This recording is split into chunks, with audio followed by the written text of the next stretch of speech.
முருகன் கையில் வேல் இருக்கு தெரியுமா? அது முன்வினையை அகற்றிவிடும் புரியுமா? முருகன் கையில் வேல் இருக்கு தெரியுமா? அது முன்வினையை அகற்றிவிடும் புரியுமா? வேலை வணங்கி வந்தால் கிடைக்கும் பலன் கொஞ்சமா? தாளை பணிந்து விட்டால் விதியும் நம்மை மிஞ்சுமா? வேலை வணங்கி வந்தால் கிடைக்கும் பலன் கொஞ்சமா? தாளை பணிந்து விட்டால் விதியும் நம்மை மிஞ்சுமா?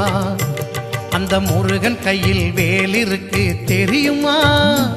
அது முன்வினையை அகற்றிவிடும் புரியுமா?